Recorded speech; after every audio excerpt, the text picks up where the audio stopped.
Welcome to Fatherhood for the Rest of Us with Brandon Handley. Because you're already great at everything else, why not fatherhood? Hey there, Fatherhood for the Rest of Us. This is Brandon Handley, the voice of a generation, the creator, the founder of all things Fatherhood for the Rest of Us. I had the opportunity to interview Charlie Brenneman, the Spaniard, who is an MMA fighter, was an MMA fighter. He fought his way to the top. Wholesome dude, man. It's actually really cool having a conversation with this guy.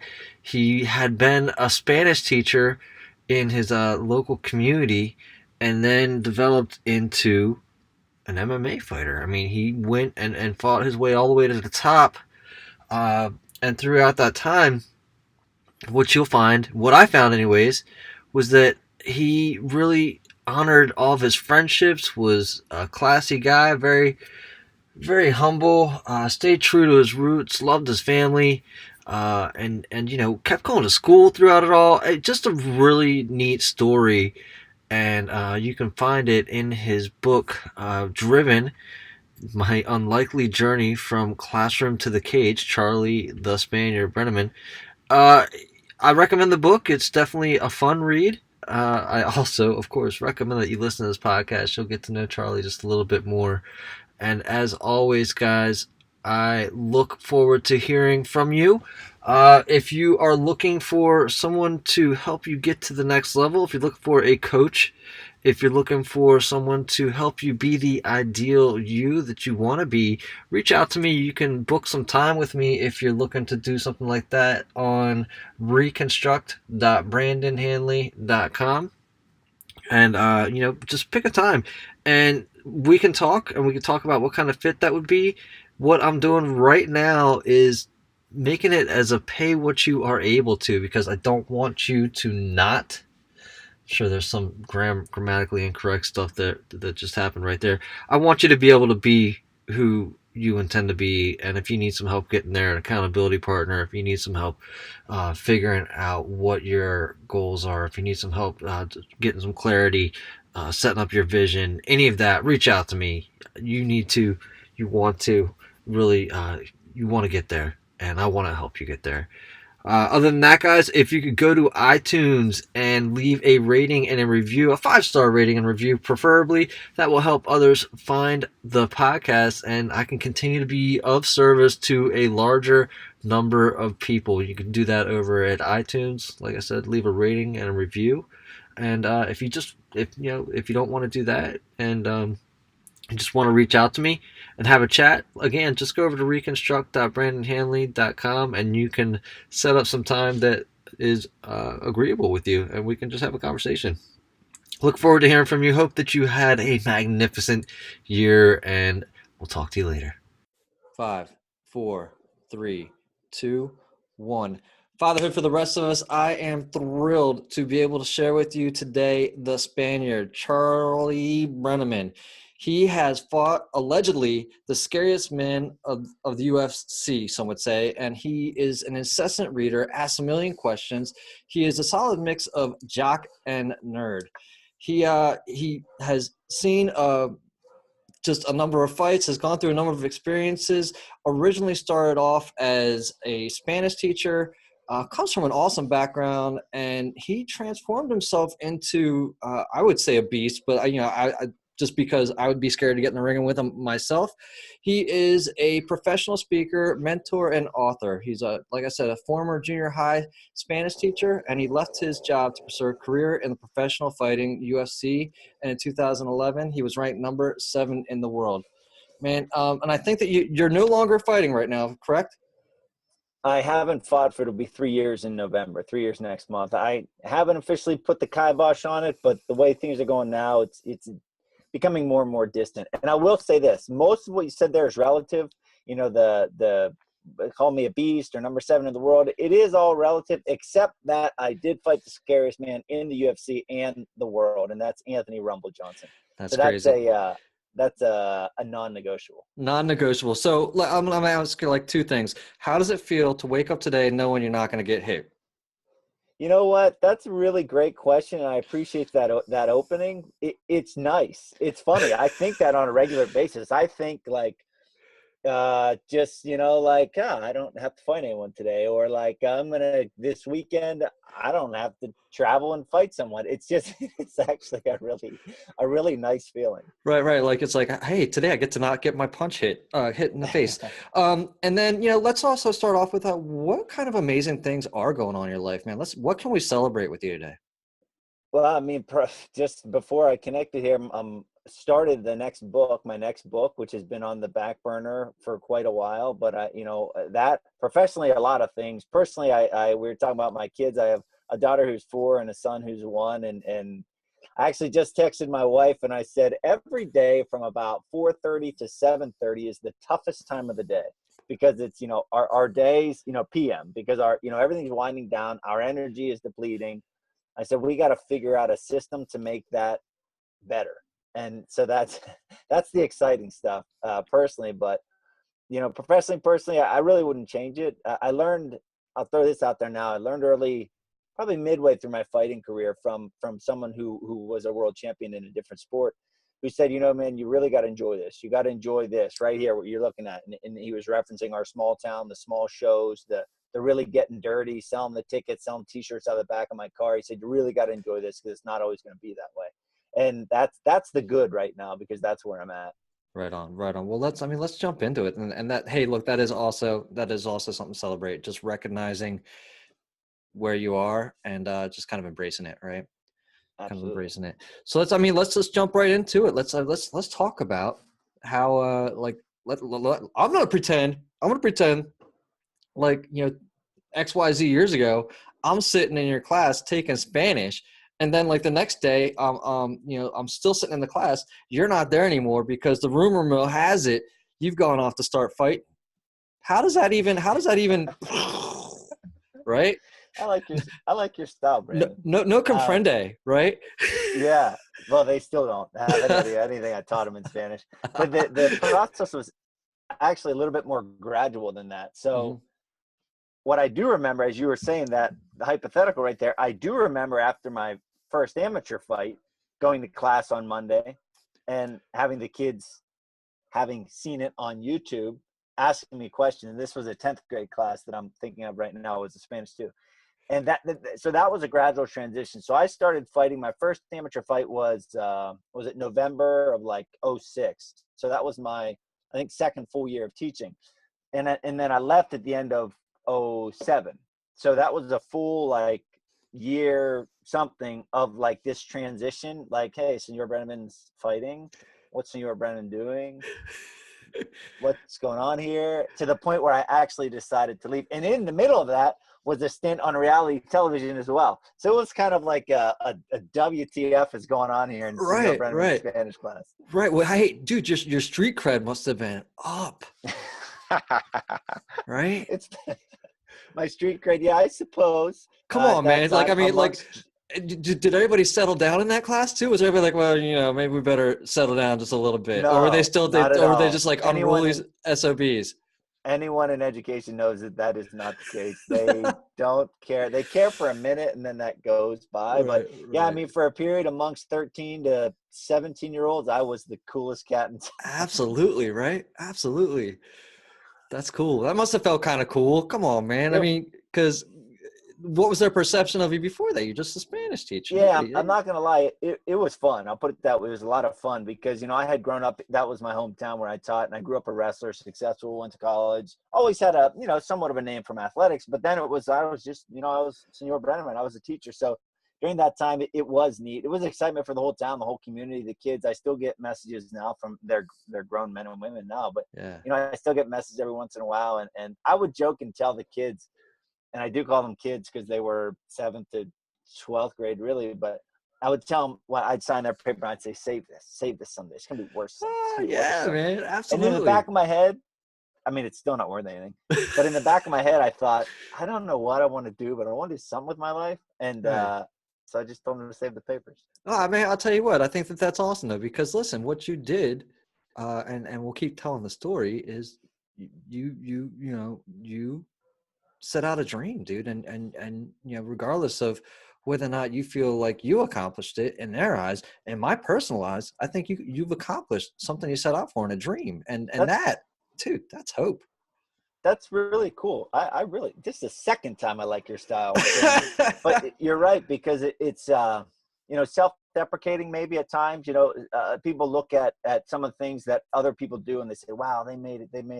But then that person, it's never like that. It's, Sure. well, I wanted this much, or I want to get there. So Right. it has taken me, you know, practice, or, you know, just kind of being shaken into reality that, hey, what I did do is really neat. So Yeah. where I'm at now is, how can I use that to help other people do that neat stuff too? Because it's a really awesome feeling. Yeah. Yeah. I mean, well, here's the deal, man. You get to do it today without getting punched in the face, and that's cool. And you know, the other things you're experiencing, you know, they're kind of after the fact, but what the story that you tell of getting through it and getting there, one of the things I really like about your story is that my perception of reading the story is that you didn't let it go to your head. You kept yourself kind of grounded, and you kept yourself, you know, human. You recognized, now this could be, you know, after you wrote and you can talk to this too. Like, as you were going through it, you recognized the people in your life as kind of being there, helping you, and you were grateful for them being in your life. And Absolutely. and a lot of other, you know, there's potential to just say it's all about me, I did this all by myself, and you didn't do that. Well, I mean, that goes back to my parents. I mean, this is you know, fatherhood, parenting, family oriented show. Yeah.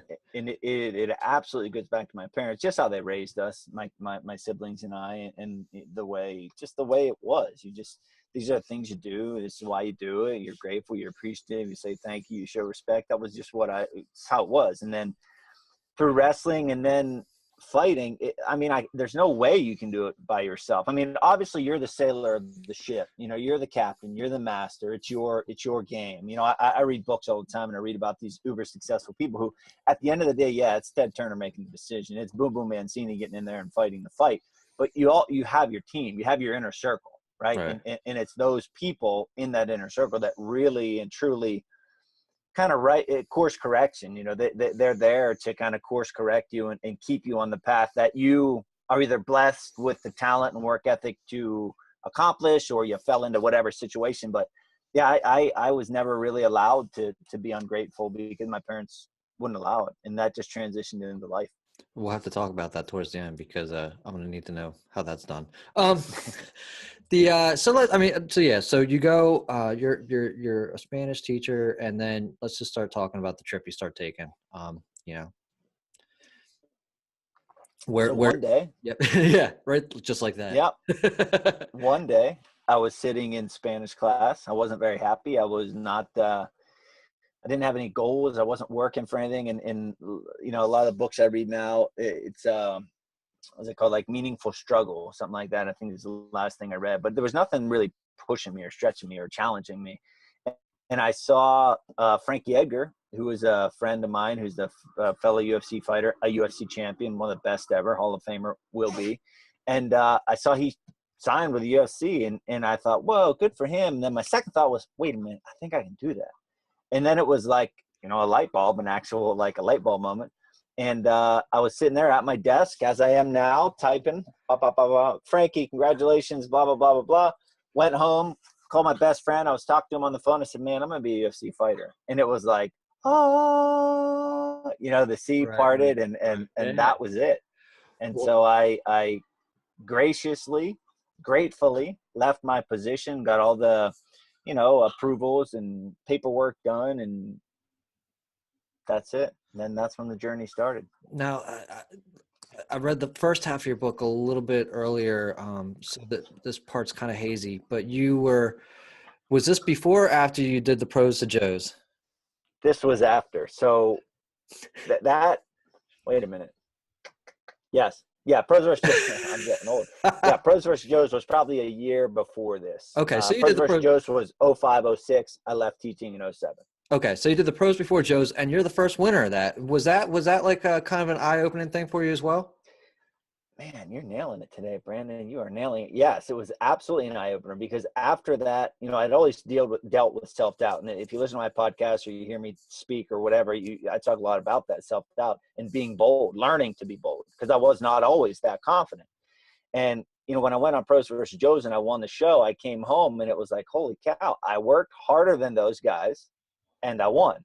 Right. So then it became like, wait a minute, work harder than everyone, win. Right. It was like a simple recipe. Right. That you've never heard before. Ever. Yeah, right, exactly. But I never got it. I never got it. Yeah.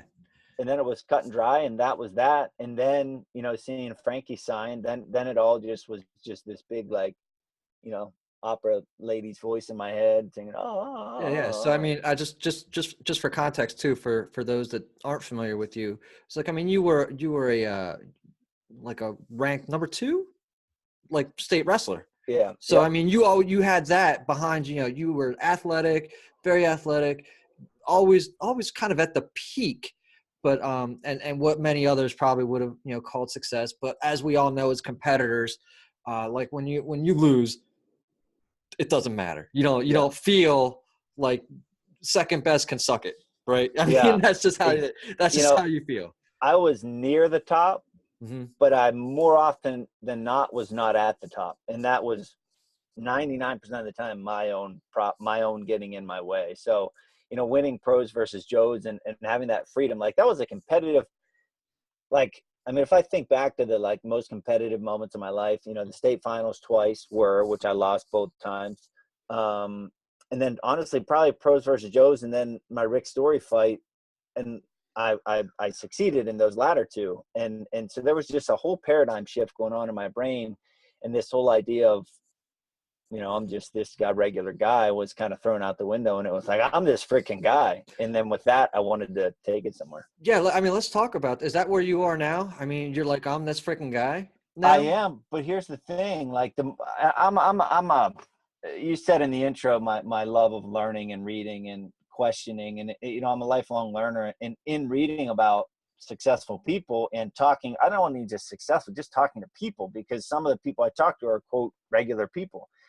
You learn that there's never an end goal. Yesterday on my podcast, it was like a shower every day. There's never a shower at which you'll never have to shower again. You shower every day.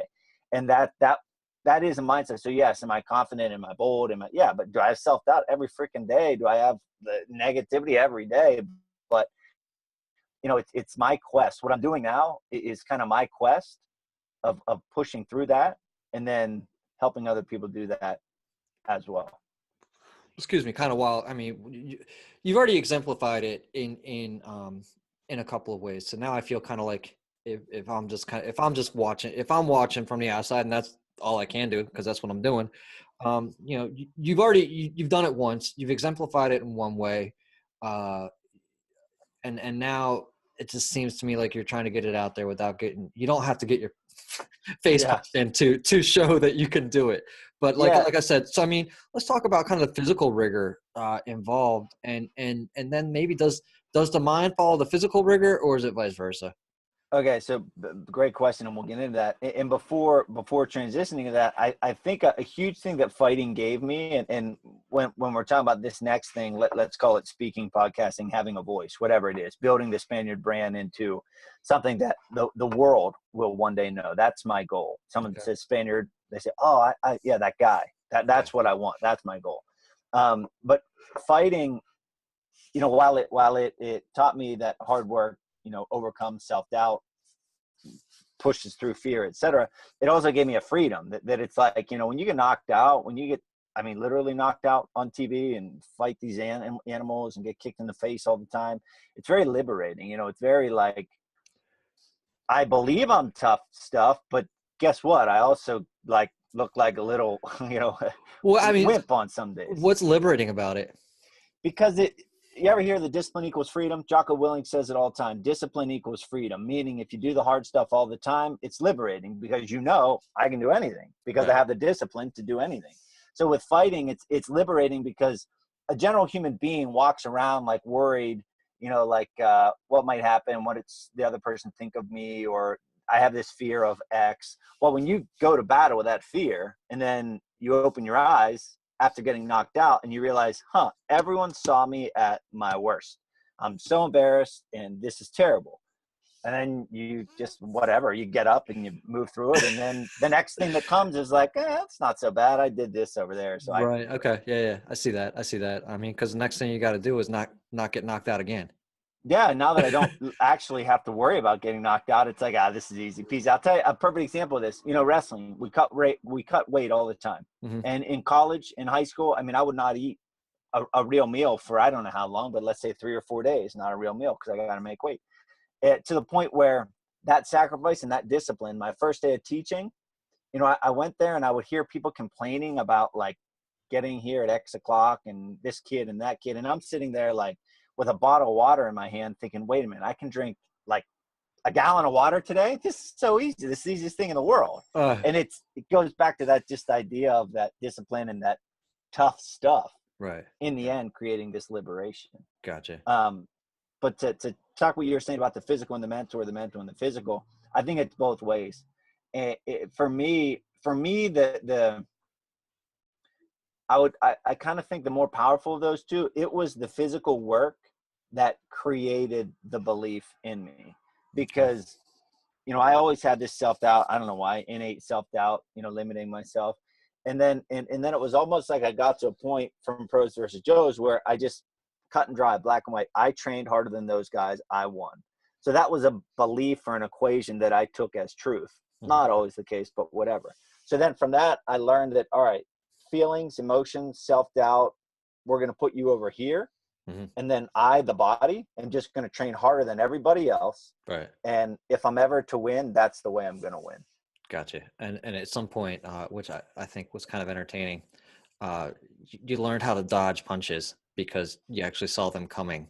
I thought that was hilarious. I'm like, oh, wait a second, I can get out of the way of that thing. And so it was you put the body through the rigor, and you got yourself conditioned, and then it's kind of like after you focused on all that, getting yourself into a position of being there, you also realized there was a mental aspect of afterwards. Yeah. And the like I said, for me personally, it was the physical that led to the mental. But then they kind of go hand in hand, and then that leads to an at peaceness, sure, mentally, that, hey, I know that if I work harder than you, then I'll win. And again, it's not absolute, but it's a belief that can open up the doors to a crap load of good things. No, absolutely. I mean, I'll just relay the fact that, a couple of weeks ago, I ran a triathlon, did 50 miles, first time. And at the same time last year, I had just joined a gym for the first time in my adult life. I'm 40, dude. Like, you know what I mean? So I was like, here I am. I'm just like finishing. I didn't finish it like, in a sprint or anything like that, but I did the whole thing. And I was physically exhausted at the end, and it felt amazing. I hadn't felt that way, like, I can't remember. And two, I felt like you're saying, I felt a kind of peace. Yeah. And so I can relate to that is all I'm saying here. So how free do you feel now, knowing I did that? I can do that. Yeah. It's just it's next level stuff, man. It's like, okay, where do I take this? What do I do with this next? Is it like, am I going to sit here and try and push my body more, or do I realize that like this is a good place to be? Yeah. I like that sentiment also because, I think of that in the gym now. So I train at an insane pace. I would say the only people who train harder than me are, professional athletes, because that's their job. And I know because I used to do it, and I compare how I train now to how I trained then. And in my training at the gym, I'm thinking like, I do X number of reps, X time, whatever. Eventually you get to a point where you say, this is my spot. This is where I want to be. There's no one going to beat me up today.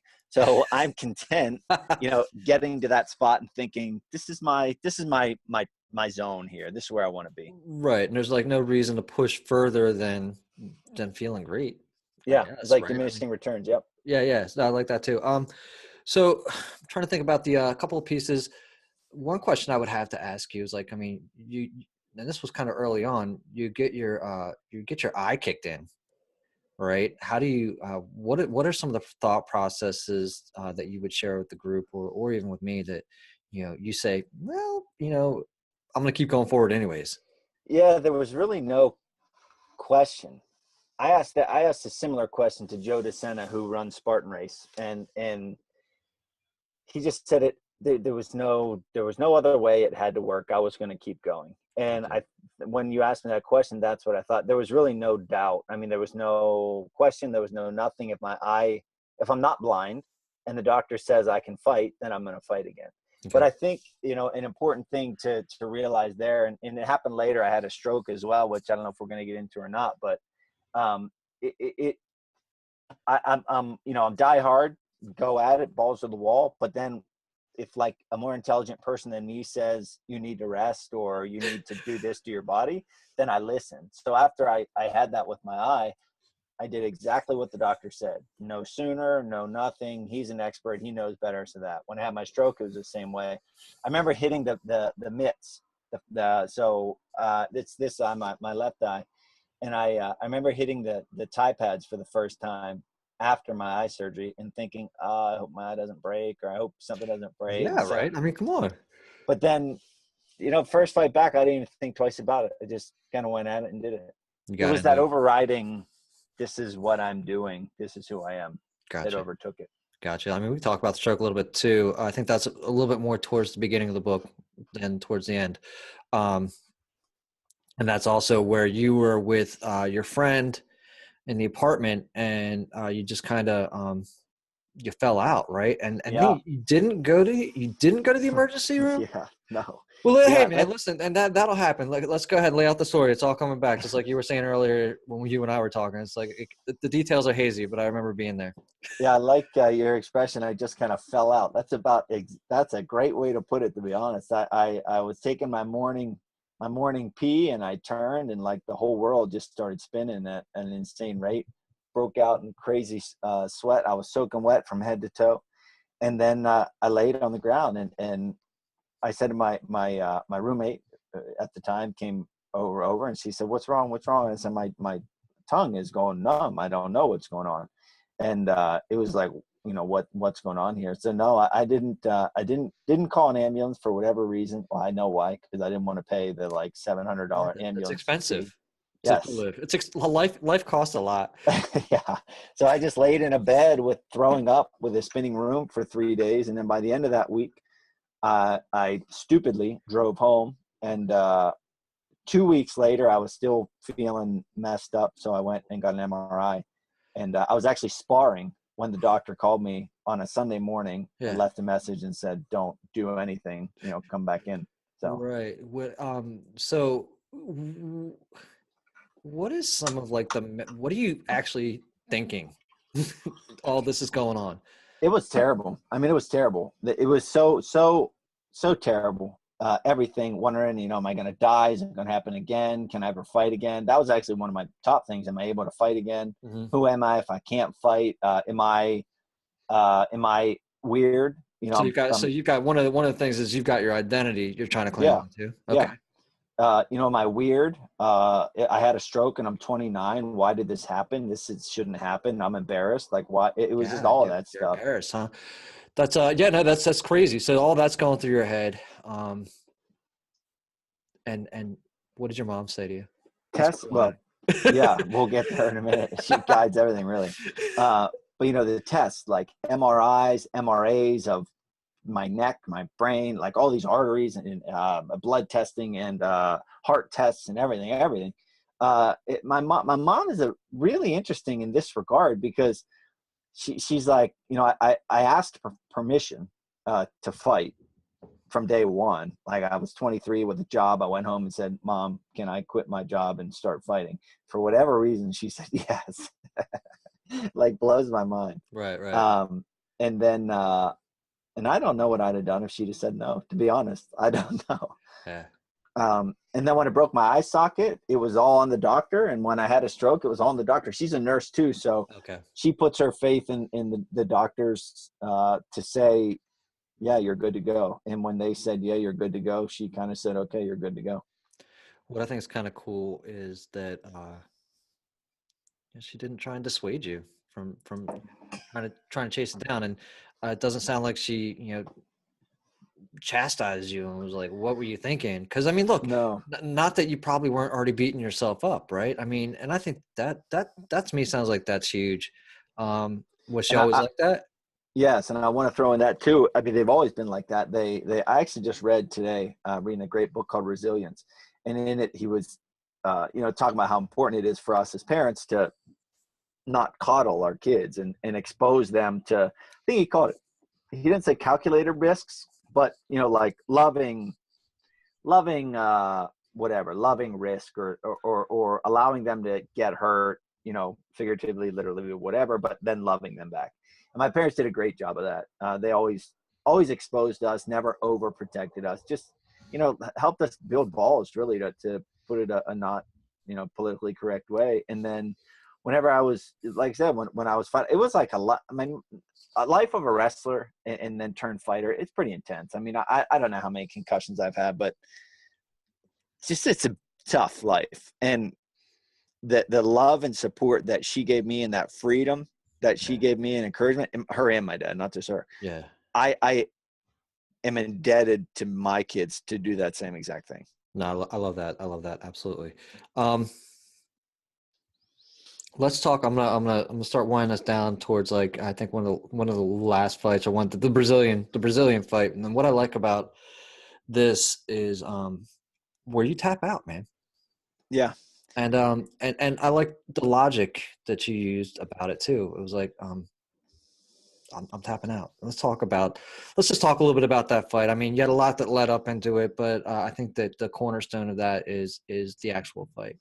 Yeah. So I thought, and this is another learning point, you'll think I like having it on me. I like winning and losing on me, but whatever, good or bad. And I realized in retrospect that period of my career, training was not optimized. I was going everywhere, driving everywhere. There was no unity, great people involved, just no team. It was a bunch of individuals training me.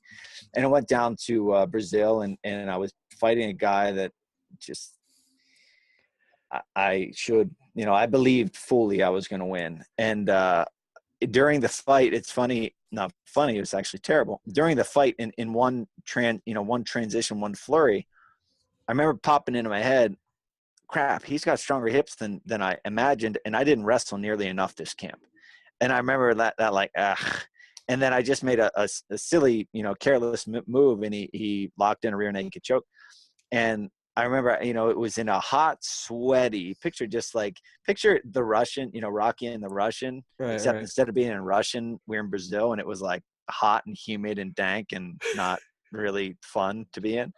And it was like the lights were going out figuratively, and I just decided to tap. And what you're alluding to there is, a lot of people say you're a wuss or you're a wimp if you tap and, break my arm. I don't care. I don't care if you think I'm a wimp or a wuss or whatever. I truly don't care. It was just a decision that I don't want to go unconscious on live television again for the people who love me to see. Right. Yeah. Is this a move that theoretically there was no way out, right? Yeah. I mean, I technically the defense of it, I look at it and I think, like, you did a piss poor job of trying to defend / remove the choke. But it was like, just picture your arms are down at your side and someone just walks up to you and starts choking you. Who knows how to choke you? That was it. I mean, that was the reality of the situation. Right. And then one of the other things that I had a question about too. This is the guy that, like, basically is always he was undercutting his weight by like 30 pounds. Is that the guy? No, that was another fight? Yeah, that's the guy in the intro to my podcast that we're talking about. Okay. All right. My bad. But I'll ask this question then. Like, so, I mean, what, talk about going up against a guy that you're not supposed to be able to beat and winning. Honestly, in much of my career, that's what it was. I'm just like average size. If you see me on camera right now, if you saw me, you'd say, "What? You're small, dude. You're really small. You're really skinny." Well, yeah, you went down to 155 pounds. Dude, I'm 155 pounds right now. When growing up, I wrestled. So weight I still step on the scale every day of my life. I'm on the scale. And I would wrestle X pounds. Say I wrestled 152 pounds. People would say, are you like a 35 pounder? I'm like, no, I'm a 52 pounder, 152 pounder. So fighting, it was always like, you're a 170 pounder, you look like a 145 pounder. So I always had this like, not intimidating presence, but it's just, it is what it is. It is what it is. And through that hard work that I'm talking about, that gets you by.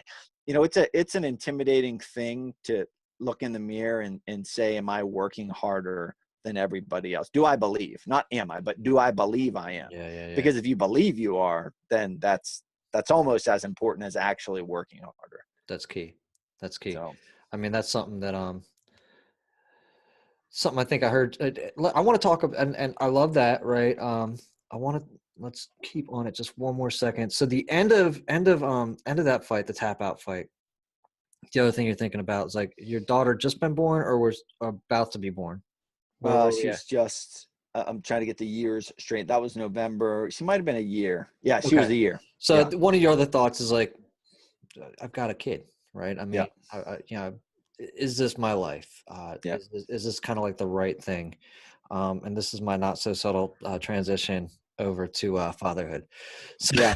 so the other thing is like the other thing is like, I mean, let's just kind of explore that, because you were, I think it's got to be tough to have a child on the way, be fighting.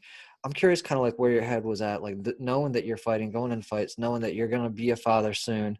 And then I love your wife, breaking water while you're like, oh, should I keep training? Are you sure you broke the water? Because you're going to have to, if I miss this session, right? Yeah, that's the truth there. She texted me at it was like 6 a.m. said, I think my water broke. I wish I had the screenshot of the text, but I said, you think it broke or it broke? Because I'm in New Jersey, you're in PA. I'll come home if your water broke, but if it didn't, I'm going to stay here and train, and then I'll come home. Right. But it really didn't.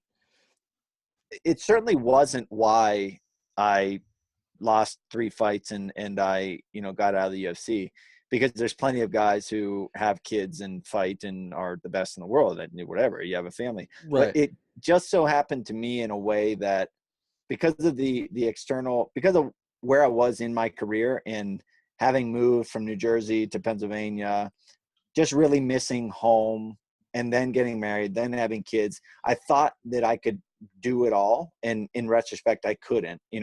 Someone was taking away from my training. I don't regret it at all, because, I made that conscious decision knowing my training will not be optimized by moving back to PA, but I think I can do it. So when I had my daughter and my son now, I don't really think, like I don't really equate them to why I'm not fighting, other than like just my priorities have shifted and I'm not willing to go through the grind like I was before. Yeah. No, sure, man. How many hours a week would you say was invested in training and so much and include travel time? Yeah, that was the kicker. I mean, I think now if I had a gym right here in my town, I'd still be fighting, but that's just not how it is. But yeah, just so much time. But I'll tell you what really, how my kids did influence my thinking, which then influenced my decision. I got knocked out cold, and that was the first time I ever got knocked out back in 2014. And I thought, wait a minute, my brain, this can't be good for my brain. And am I going to have brain damage? Am I going to slur my speech at 40, 50, what? And then when I had kids, then I started to think, oh, like $30,000 or at not even that much at that time, 10 grand is cool to get right now on a night, but it really sucks when I'm thinking about the future of my kids. What's the long-term risk, right? Exactly. And it's silly. It's so silly. And that's why I say that it's not the reason that I'm not fighting. It just where I was in my career, the decision I made to move back to Pennsylvania, it just didn't work. And because of those decisions, I look at fighting like, yeah, physically I could do it. I know I could beat a lot of these guys up still, but just not of interest because of the long-term risk. Sure. And again, I personally, if I'm the outside looking in, you've already accomplished what I think is an amazing feat physically, and now you, as a somebody who's always constantly learning, you're looking for another way to kind of inspire and get people motivated that doesn't have to involve getting their face hit. That's how I Yeah, see it. you're accurate there. It was always in my mind, I want to win. I Mhm. want to win. I want to be a champ, whatever. But then post fighting, it was like, what the heck am I going to do? And then it was directly, the reason I wrote the book was I learned that I connected with and inspired people just by doing that thing. Right. So now it's like I have that me part, whereas I just want to maximize my time on earth. But then it's like, hey, why don't I like formally bring people along and help them do that too? Sure. You're like, everybody, let's go. That's exactly right. And if you follow my podcast every morning, you'll hear me bright and early going at it.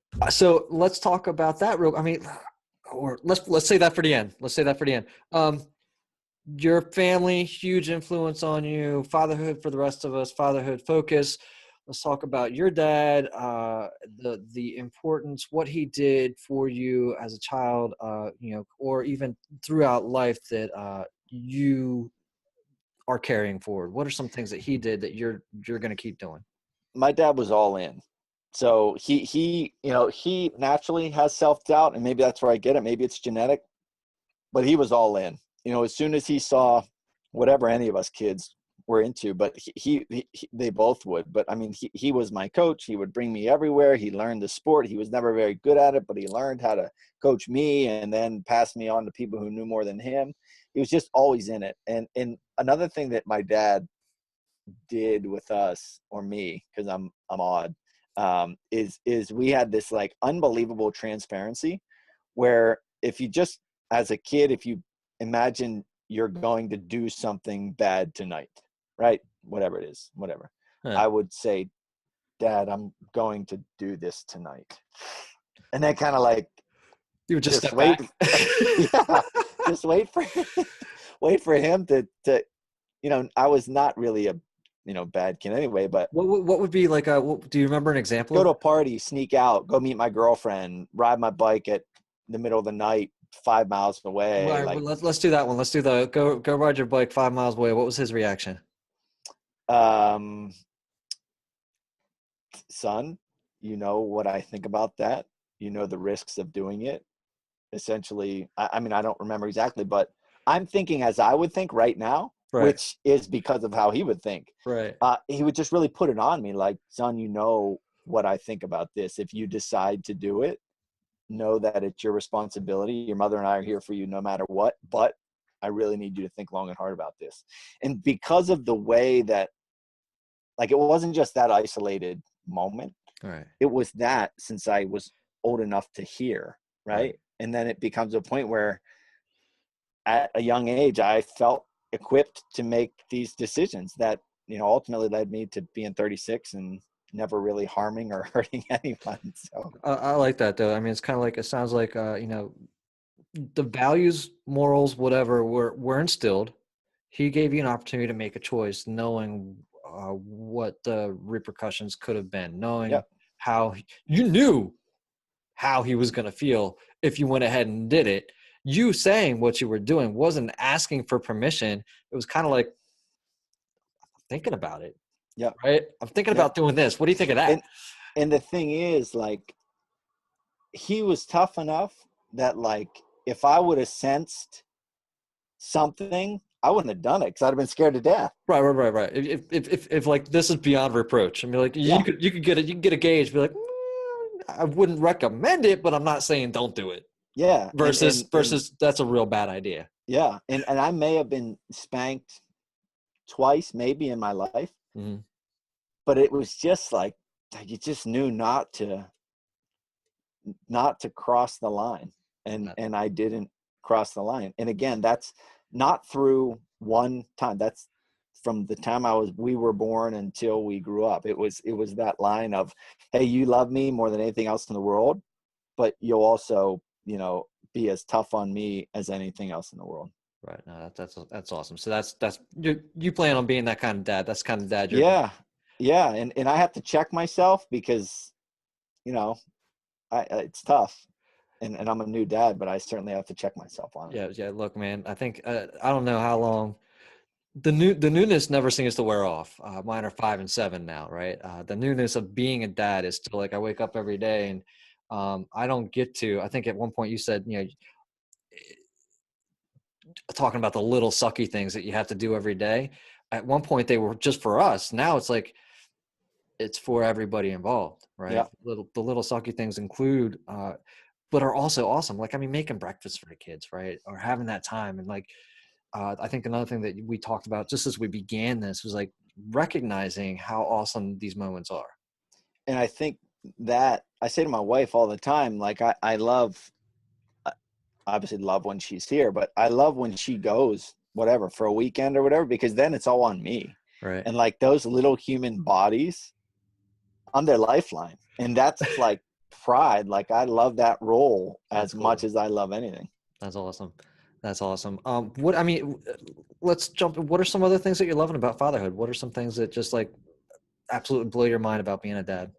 The discovery, just watching my son's one and just watching him discover. I think that's one of the most amazing things is discovery, just watching them traverse the landscape of the living room and not even have an idea or a plan or anything. He's literally growing as he's walking, figuring out what's that. With my daughter, she's 4 and I'm teaching her Spanish and the comprehension and just it's incredible. So seeing how sponge-like their brain is incredible. And another thing that I love about it is every once in a while getting that jolt or smack in the face that I'm the dad. This is my little human. Just like seems like yesterday, I was this little human in my dad's lap. Yeah. I think there's just something fascinating about just connection and pride and blood, blood, like you're my blood. Oh yeah. Absolutely. I also agree with you. There's the fact that you seeing them seeing them be children reminds me of my childhood. And I love the fact that if I just stop and think about it for a moment, it feels literally just like it was yesterday where I was sitting in the dirt, running my Matchbox cars through the dirt and just kind of reveling in those moments as I was a child. And I get to kind of watch it again. And I love being able to do that. Yeah. This is one that I've never asked this. And I thought about it recently. I had a conversation with a gentleman named Eric Eaton, who runs Knights of Heroes, which is it's a camp for boys without fathers down in Colorado. And he recommended this book called, Raising a Modern Day Knight or Prince. I forget the name of it, but in that they talk about kind of rites of passage. Would you look at kind of like what you put and here's why I throw that in there too, because would you identify with kind of what you went through as kind of a rite of passage? And do you see any other like ways to implement a rite of passage? Sorry to make this long-winded, but the only reason this kind of comes up too is because of a conversation I had that, and this is talking to your calculated risk too. How do we place like an adversity in our children's life in order to give themselves that confidence they need? I'm totally into that stuff. I just read a book called Tribe by Sebastian Junger, and he talks about ceremonies and rites of passage. And I don't know that, we need to, like put our hand in a glove full of fire ants as a rite of passage. But no, I look at the way I was brought up as a rite of passage. I mean, not as a rite of passage, but yeah, I mean, just all that winning and losing and crying and rebuilding and the pats on the back and late night talks with my parents and those moments of honesty of, right, son, how I feel about this, and placing that in a kid's like hand is powerful, and it's never foolproof. And maybe another kid could have gone a different direction, but there's 4 kids in our family and we've all turned out the same way. So something my parents did was right. Everything they did. Oh, well, you know what, right. I'm going to ask for like an introduction to them after this, because maybe they should be on this show. They probably should. I'm eventually going to have them on my show. They've been bashful about it, but they'll be on my show. That's awesome. What's great about the videos, you can just like block out their video or something, just go all audio. Right. Yep.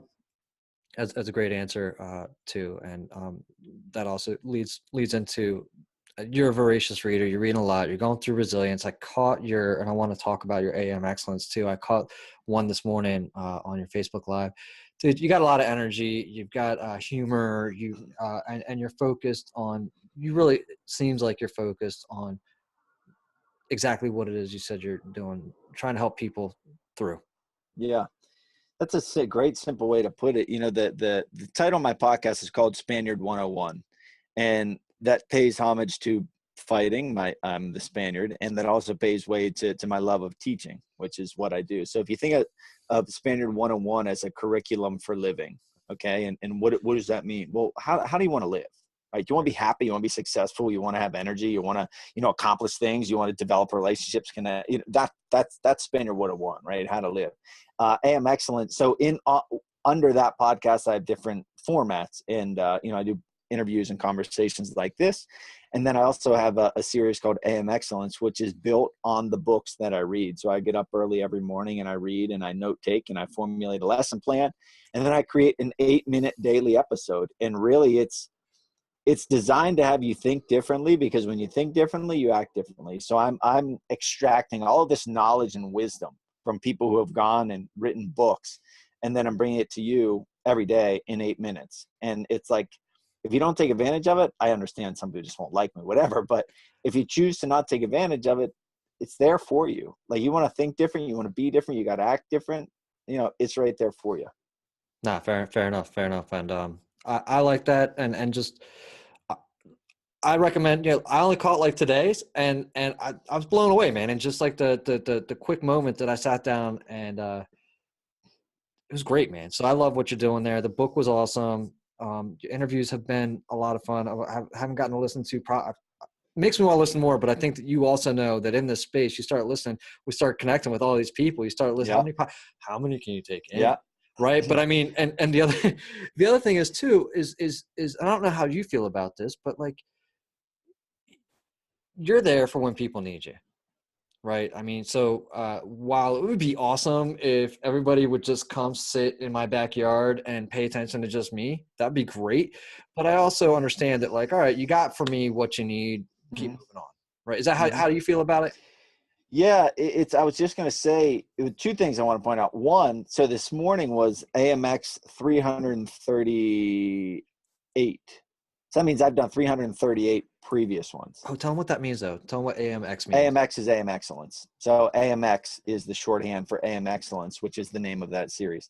So I did this talks to consistency, in life, really. I started doing them 7 days a week for the first 100 episodes. And then from 101 up until today, I think was 338, I do it every Monday through Friday without fail. Okay. So that's talks to you about consistency. And, but yeah, I understand. Like I said a minute ago, it's there for the taking. If you don't take it, you don't take it. Whatever. Someone's gonna like you better than me. Someone's gonna like his flavor better than your flavor. Whatever. That's human. But it's human nature. Whatever. You've got an obviously better head of hair than I do, so I get it. Thank you very much. I get it. I appreciate that. But it's it's there for the taking. And yeah, I mean, I go through phases myself. Sometimes I listen to Joe Rogan. Sometimes I listen to Tim Ferriss. Sometimes I listen to whomever. So it's James, whatever. It's right. So take what you can get from me. Take what you can get from anyone else, because that's what it's about. That's what I'm doing. That's Spaniard 101. That's Spaniard 101. What is a book, as a Tim Ferriss fan, then you'll probably see this question coming, but what's like one of the books that you've gifted the most? Actually gifted the most. I don't gift the most, but obviously my book I've gifted to a lot of people. But if you go to my website, charliespaniard.com/reading list, just go to my site, you'll see all the books I read. I'm just going to go with the last several books I've read. Resilience is an amazing book. I'm reading that right now by Eric Greitens. Legacy is an amazing book. Ted Turner's book's an amazing book. Boom Boom Mancini's The Good Son is an amazing book. So there's so many that I could list. The first one that really started off this phase of my life, I think, was The Slight Edge. The Slight Edge. Yeah, that's an amazing book. You mentioned this morning, is it this morning, just about being a fan of the Greeks. They were smart and they fought, and that was something that was enticing to you. So this question is like, what is like, and just because you're such a voracious reader, what is like a book outside the Bible that's like 2,000 years old? What is a reference that's maybe a 1,000 years old that you enjoy? Like a lot of people are in Stoicism these days, Tim Ferriss included. Are you in anything kind of ancient texts? I don't know right off the top of my head. So I'll lead into a book, The Road to Sparta by Dean Karnazes, which is an amazing book. The Road to Sparta it's a great read about his journey, etc. And in that book, I'm probably going to butcher it, but it's something along the line. I don't have much ancient whatever, but in that book they talk about boldness and happiness and those two things being related. Okay. And that's that's from a Greek philosopher. So that for that side of it. But what I do want to say, of all the books that I've read in recent history, Phil Knight wrote Shoe Dog, and Phil Knight is the creator of Nike. Okay. And in that book, he says just keep going, just don't stop. Just keep going, don't stop. Got it. And that was that encapsulates Nike, right? You know what Nike is. That the amount of perseverance required to create what is today Nike is incredible. You wouldn't believe it if you didn't read it. And though that reference pops out of me almost as much as any other one. Okay. Just don't stop. Keep going. Just don't stop. Keep going. I love it. Your kids will be going to like maybe their first or second dances in about 10 years. What is one thing that you want them to like kind of turn around and like thank you for at that point in their lives? Probably gonna cry here. I think more than anything, more than thank me, when I was just envisioning that, this thing of blood, even telling. So I had my son's name is Rocky, and that's after Rocky Balboa, but it's also after my wrestling coach, Rocky Bonomo. And he has a twin brother, and he would always call his twin brother Blood. Hey, Blood, what are you doing? Blood, blood, blood. And I thought that was really cool. So even now, I'm instilling in Gracie, my daughter, Rocky is your blood. Mom and dad are your blood. No one else on earth is blood like we are to you. So you've got to take care of each other. So when you were talking about a school dance, I'm picturing Gracie as a 9th grader, 10th grader, Rocky as a 6th or 7th grader. Them just having that bond, right? You're my blood. Yeah. I'll protect you. I'll fight for you. We'll go home crying together. We'll go home happy together. At the end of the day, that's that. So I if they were to thank me, I would want them to thank me for creating that bond and connection between them. Perfect, man. I love that. And thank you. And I feel like that's to me that's something very strong too, right? I do something similar with my kids, like if they're fighting or just being to go, to date myself with the Beavis and Butthead, they're being like little cornholios to each other. I pull them aside and I look at them, especially they both. So Liam just started kindergarten this year, right? And as they before they got on the bus, I looked at them both. I said, "You guys look out for each other. There's nobody else out there that's going to make sure that you're okay. There's nobody out there watching out for you. You guys only have each other." That's it. And so that's powerful. I thank you for sharing that. That's nothing that's ever been brought out of me before. So I had to let it out. Otherwise it might get. Yeah, man. I mean, that's it. That's a connection. That's bond. That's what I love about parenting, creating that right there. It's awesome. I love it. I really do. It's kind of why I have a podcast about it. Anything that I didn't hit on that you might want to hit on or throw out there? No, man, this is incredibly fun. I've done probably 100 more than 100 interviews or conversations. This was fun. I just appreciate your personality, really, just you, right? Talking about this stuff, talking about my dad, how he raised us, and my mom, how she raised us. I'm certainly blessed, and the Brandman kids are a product of our parents. I would say, if you're out there and you don't have parents, you don't have a mom or a dad, etc., there are people out there who can offer you that as well. Maybe it's a teacher, coach, neighborhood guy, woman, whatever. I mean, they're out there, so you're not all alone. Right. Yeah, that is something to definitely explore. Absolutely. What where can we send everyone to go find you? For sure. My name is Charlie and my nickname is Spaniard. So my website is charliespaniard.com.